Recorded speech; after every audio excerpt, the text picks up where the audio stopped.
बिस्मिल्लाहिर्रहमानिर्रहीम। अस्सलामु अलैकुम। सुबह के 8 बजे थे। चौधरी रबनवाज हस्बे मामूल अपने अस्तबल में खड़ा अपने पसंदीदा घोड़ों को देख देख कर अपनी आंखें ठंडी कर रहा था कि उसका पुराना मुलाजिम दीन मोहम्मद आ गया और आते ही एक ऐसी बात कर दी कि चौधरी रबनवाज के माथे पर बल पड़ गए। हालांकि बात कोई ऐसी गैर माकूल तो नहीं थी, मगर उसके मुलाजिम से उसे इस बात की तवक्के नहीं थी जिसने उसे सीधे स्वभाव कह दिया था कि वो उसकी 10 साला बेटी को अपनी बीवी बना ले। चौधरी रबनवाज की समझ से ये मामला बाहर था कि दीन मोहम्मद क्यों अपनी कमसिन बेटी को उसके पल्ले बांधना चाहता है, मगर उसकी उम्र का लिहाज किया और खामोश रहा। उसकी खामोशी पर दीन मोहम्मद ने उसे ताना दे मारा, यूं कहो ना चौधरी साहब, अब आप में दमखम नहीं रहा। आपकी जवानी का ज़माना याद करता हूँ तो ठंडी आहें भरता हूँ। रबनवाज का तीर ठीक निशाने पर लगा। चौधरी साहब की आंखों में चमक भर आई। वो चेहरे पर फैली नागवारी को समेटते हुए बोले, बात तो तुम्हारी ठीक है रबनवाज, मगर तुम अपनी बेटी की शादी क्यों मुझसे करना चाहते हो? रबनवाज कमाल महारत से अपना घाव छुपा गया था और बात कुछ सही भी थी। चौधरी रबनवाज के यहाँ आज भी औलाद नहीं थी। हालांकि उसने 3 शादियाँ कर रखी थीं, मगर तीनों से औलाद नहीं हुई थी। गांव के लोग अब जयमगोइयाँ करने लगे थे कि नुक्स तो चौधरी साहब में ही है, मगर चौधरी रबनवाज को अपनी इमारत का ज़ौम था। वो खुद को किसी यूनानी देवता से कम न समझता था, फिर कैसे मान लेता कि औलाद ना होना उसका नुक्स है। सोचों के भंवर से वापस उसे दीन मोहम्मद की आवाज़ लाई थी, जो उसे मुखातिब करने के बाद खुद नजरें ज़मीन पर गाढ़े खड़ा था, जैसे उसके जवाब का इंतज़ार कर रहा हो। बिलाखिर चौधरी रबनवाज को अपनी लाज रखना ही पड़ी और उसने दीन मोहम्मद से कह दिया कि वो अपनी बेटी को उसके महल में भिजवा दे। महल क्या था, एक पुरानी हवेली नुमा घर था जिसे गांव के लोगों ने चौधरी महल के नाम से मशहूर कर रखा था।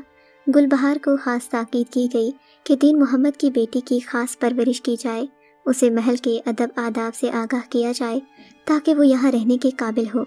जब वो बालिग हो जाएगी तो फिर उसकी शादी चौधरी रबनवाज से कर दी जाएगी। दीन मोहम्मद चौधरी साहब की इस हिम्मत पर बहुत खुश हुआ और उनके हाथ चूमता उल्टे कदमों वापस चला गया। चौधरी साहब की हवेली से निकलते ही 2 आंसू उसके गालों पर लुढ़क गए थे। उसे अपना माजी याद आने लगा, क्योंकि वो अपनी बेटी को चौधरी रबनवाज के हवाले करने पर मजबूर था। ये कोई ऐसी मजबूरी तो नहीं थी जिसमें उसे धमकाया या डराया जाता हो, मगर कुछ चीज़ें जब इंसान के हाथ से निकल जाए तो वो उतना ही मजबूर और बेकस होता है जितना किसी कैद या जंजीर में। दीन मोहम्मद की बीवी सालेहा खातून अपने नाम के बरक्स बड़ी ही हुस्न परस्त और अय्याश औरत थी। उसके अपने लक्षण तो दीन मोहम्मद ने जैसे तैसे बर्दाश्त किए थे, मगर अब उसकी बेटी पर भी उस मनहूस औरत की तरबियत का साया पड़ने लगा था। दीन मोहम्मद नहीं चाहता था कि उसकी बेटी उसकी बीवी पर जाए। बीवी से 2 टोक बात भी नहीं कर सकता था कि उसका ताल्लुक भी एक ज़मींदार घराने से था, मगर हाँ, चौधरी रबनवाज से उनका असर रसूख कम था। दीन मोहम्मद को अपनी बेटी तो बचाना ही थी, सो इससे पहले कि वो उसकी बीवी के रंग में रंगती, वो उसे चौधरी साहब की तहवील में दे चुका था। रबनवाज पर उसे पूरा यकीन और एतबार था कि उसकी बेटी को वो निकाह करके इज्जत बख्शेगा, और यूँ भी ये बात पूरे गांव में उसके जाने के बाद मशहूर हो गई थी कि वो अपनी बेटी को रबनवाज की मिल्कियत में दे चुका है, जो बालिग होने पर उससे शादी करेगा। दीन मोहम्मद के घर की तरफ उठने वाली नज़रें अब झुक गई थीं। उसके दिल से एक बोझ सा उतर चुका था। वो अपनी बेटी को एक महफूज पनाहगाह में दे आया था। इधर गुलबहार ने अफशीन की परवरिश शुरू कर दी। अफशीन का हुस्न देखकर गुलबहार भी कभी कभी लरस जाती थी, कभी कभी उसे चौधरी की किस्मत पर रश्क आता।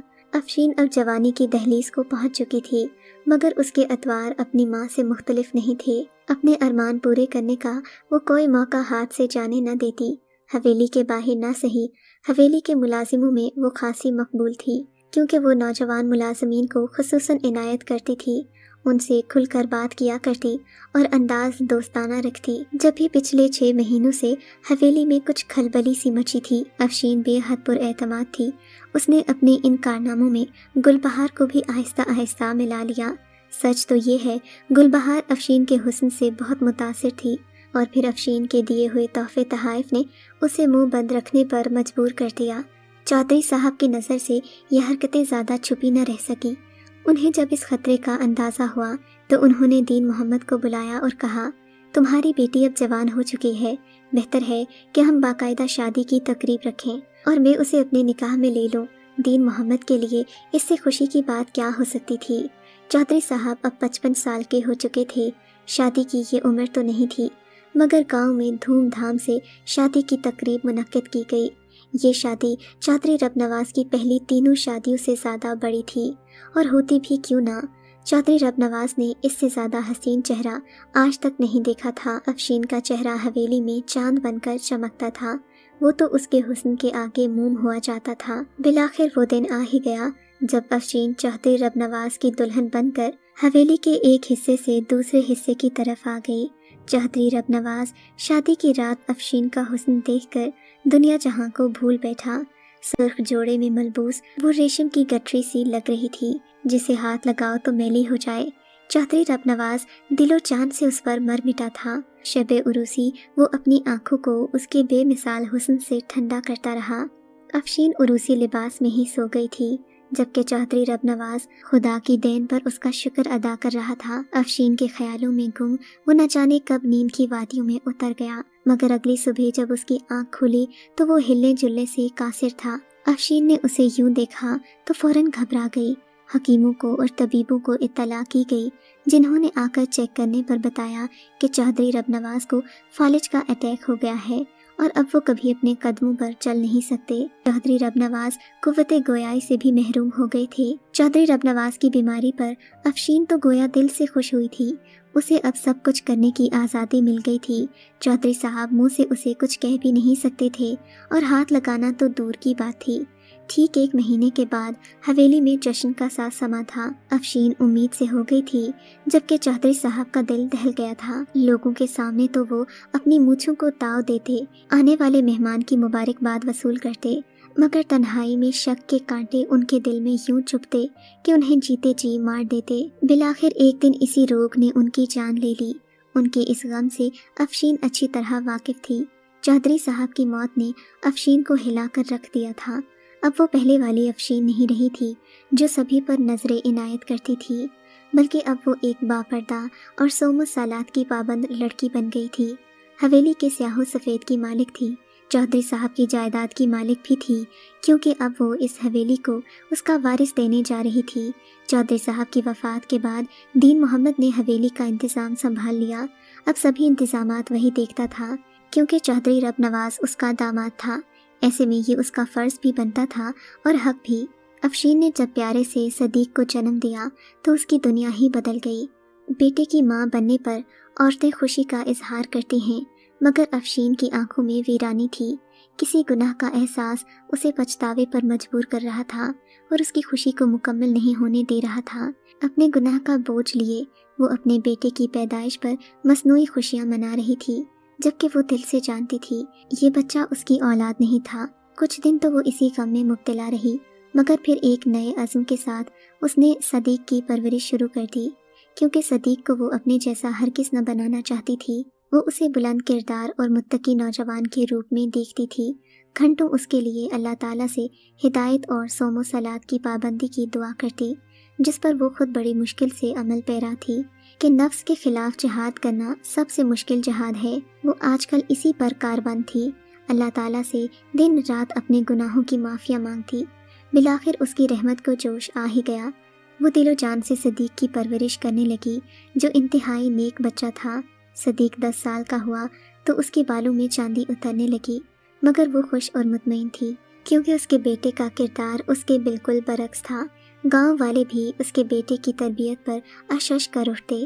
کسی کو تو یقین ہی نہیں آتا تھا کہ یہ افشین ہی کی اولاد ہے، کیونکہ افشین کی عیاشیوں کے چرچے اور اس کی ماں کے کارنامے پورے گاؤں میں آج بھی مشہور تھے، مگر افشین کے بیٹے میں ان سب چیزوں کا نام و نشان نہیں تھا۔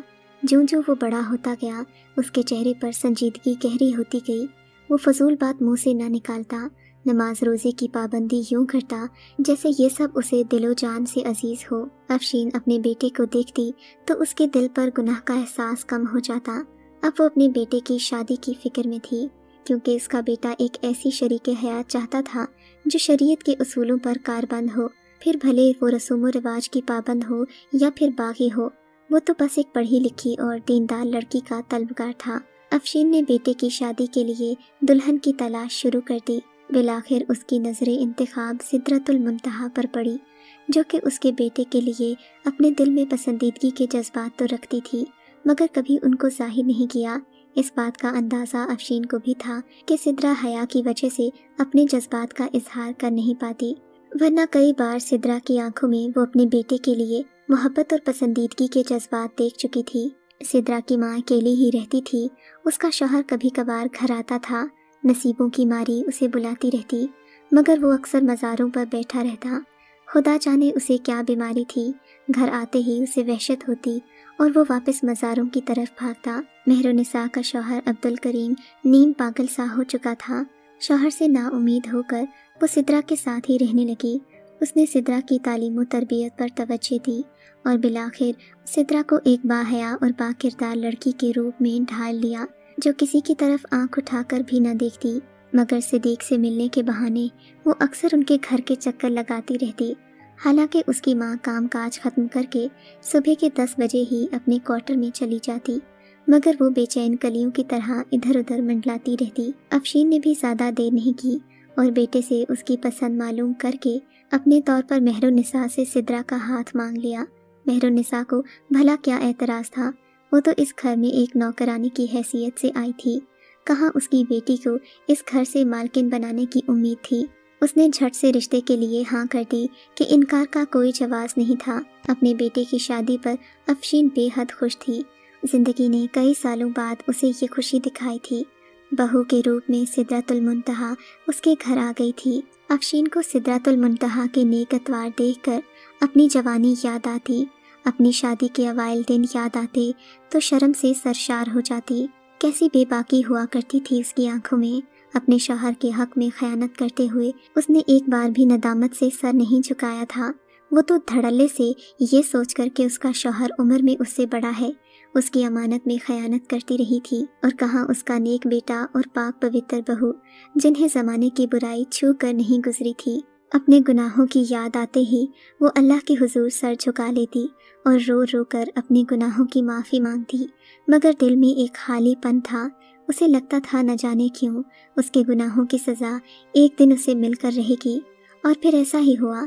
उसकी बहू की कोख शादी के 3 साल बाद भी खाली रही। अफशीन को लगता था ये उसके गुनाहों की सज़ा है कि उसकी नस्ल भी आगे नहीं बढ़ेगी, बल्कि यही मर खप कर ख़त्म हो जाएगी।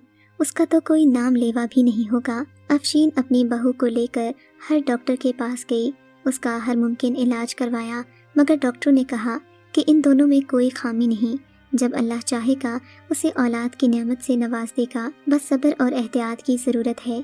ये सुनकर अफशीन को और भी मायूसी हुई। दिल में थोड़ी सी उम्मीद तो बाकी थी कि अगर बहू में नुक्स हुआ तो बेटे की दूसरी शादी करवा देगी, मगर बहू और बेटा दोनों ही तंदुरुस्त थे। शायद कुदरत ही उसे सज़ा दे रही थी या फिर उसे कुछ दिखाना चाह रही थी। एक दिन अफशीन की सहेली सफिया ने उसे बताया कि शहर से 2-3 किलोमीटर दूर ही एक ऐसा मज़ार है जहाँ पर दुआएं मांगने से ज़रूर पूरी होती हैं। अफशीन इन खुराफातों पर यकीन तो नहीं रखती थी, उसे वाहदाहुल्ला शरीक पर यकीन था, मगर कोई कुव्वत थी जो उसे शाह अल्लाह दिता मज़ार की तरफ खींच रही थी। वो जाना तो नहीं चाहती थी, मगर फिर एक दिन अपनी बहू से अपनी ख्वाहिश का इजहार कर ही दिया। उसकी बहू जो तरह तरह के डॉक्टर्स के इलाज से तंग आ चुकी थी, सास की ये ख्वाहिश भी पूरी कर देना चाहती थी ताकि उन्हें किसी किस्म का कोई अरमान न रहे। और फिर अगले ही जुमेरात को सास बहू मज़ार पर जाने के लिए तैयार थीं। सादिक ने यहाँ जाने से इनकार कर दिया था। वो तो इन बातों पर सिरे से यकीन ही नहीं रखता था। शायद अल्लाह पर उसका तवक्कल ही उसकी अच्छी बात थी। खैर, सास बहू सादिक के बगैर ही मज़ार की तरफ जाने वाली गाड़ी में बैठ चुकी थीं। उनकी तरह के और भी लोग इस गाड़ी में मौजूद थे और मज़ार पर पहुंचते ही यहाँ पर खचाखच लोगों का हजूम देखा तो अफशीन जान गई कि यहाँ वाकई उन जैसे दुखियारों की कमी नहीं। उसने अपनी बहू को अंदर कमरे में मन्नत मानने के लिए भेजा और खुद मज़ार के अहाते में बैठकर गिरदोपेश का जायज़ा लेने लगी। थोड़ी ही देर में सिद्रा दुआ से फारिग होकर मज़ार के कमरे से बाहर आ गई, मगर अगले ही लम्हे सिद्रा की चीख सुनकर अफशीन भी हैरत से उसका मुंह तकने लगी। वो दौड़ती हुई एक शख्स के पास जा रही थी जो खिचड़ी दाढ़ी और मैले गंदे लिबास में मज़ार के एक कोने में बैठा आंसू बहा रहा था। वो तो गिरदोपेश से बेखबर था, मगर अफशीन उसे जान चुकी थी, जबकि सिद्रा बाबा बाबा कहकर उससे लिपटी जा रही थी। वो कब से अपने बाप की शक्ल देखने को तरस गई थी। जिसे गुनाह के एक एहसास ने मज़ार की दहलीज पर ला बिठाया था। अफशीन और मोहित एक लम्हे में एक दूसरे को पहचान चुके थे। एक साथ गुनाह करने वाले खुद को कैसे भूल सकते थे। उन दोनों ने ही अल्लाह की हुदूद का इन्हिराफ किया था। सिद्दीक अपनी बेटी को अफशीन के साथ देखकर हैरत ज़दा था, जबकि अफशीन के तो पाँव कांप रहे थे। वो यूं लरस रही थी जैसे सूखा पत्ता हवा के दोष पर लरसता है। सिद्रा अपने बाप से लिपटकर उसे घर वापस चलने का कह रही थी, मगर मोहित पथराई हुई आंखों से कभी आसमान को देखता तो कभी सामने बैठी अफशीन को, जिसके चेहरे पर 25 साल पहले वाली शोखी तो नहीं थी, बल्कि गुनाह और निदामत का एहसास था जो उसे उसके सामने सर उठाने नहीं दे रहा था। बिलाखिर सिद्रा मायूस हो गई और रोते हुए अफशीन के साथ घर वापस आ गई, मगर अफशीन की तो दुनिया लुट चुकी थी। इस ख्याल ने उसकी दुनिया उजाड़ दी थी कि सिद्रा भी मोहित की बेटी थी। उसे किसी पल चैन नहीं था। कई हीले बहानों से उसने सिद्रा को उसकी माँ के पास रहने पर मजबूर कर दिया, जबकि अपने बेटे को भी मसरूफ़ रखा ताकि दोनों के दरमियान एक दूरी हायल रहे। मगर वो कब तक ऐसा कर सकती थी? आखिर एक दिन हकीकत से पर्दा उठना ही था। बिलाखिर उसे सिद्रा की माँ को इस हकीकत से आगाह करना ही पड़ा कि उसका बेटा चौधरी रबनवाज की नहीं बल्कि उसके शौहर की औलाद था। अफशीन के इस इंकिशाफ ने मेहरुन्निसा को दम बखुद कर दिया। वो हैरत से उसका मुंह तकने लगी, फिर ठहरे हुए लहजे में बोली, मैं भी तुम पर एक राज अफशा करना चाहती हूँ। सिद्रा, जिसे तुम मेरे शौहर की बेटी समझ रही हो, ये हमारी हकीकी बेटी नहीं बल्कि एक लय पालक है। हमने इसे बचपन से ही इस बात का एहसास नहीं होने दिया, अपनी औलाद की तरह पाला है, मगर ये हमारी हकीकी बेटी नहीं है। मेहरुन्निसा के इन अल्फाज ने अफशीन को जैसे एक नई जिंदगी बख्शी थी। बेइख्तियार उसका सर सजदे में झुक गया। अपने खुदा के हुजूर सजदा रेज़ वो इसी बात का शुक्र कर रही थी कि उसने अफशीन को अपने बेटे के सामने रुस्वा होने से बचा लिया, वरना वो सादिक को किस मुंह से बताती कि तुम अपने बाप की जायज़ औलाद नहीं हो। सच कहते हैं कि वो रब इंसान के ऐबों पर हमेशा पर्दा डालता है। शायद ये उसके रब की तरफ से उसके शौहर की इताअत करने का सिला था, क्योंकि चौधरी रबनवाज की एक भी बुराई कभी उसने अपने नौकरों या फिर अपने माँ बाप के सामने नहीं की थी। हालांकि वो बेहद मुंह फट लड़की थी, मगर चौधरी रबनवाज के साथ उसका लिबास बनकर रही थी।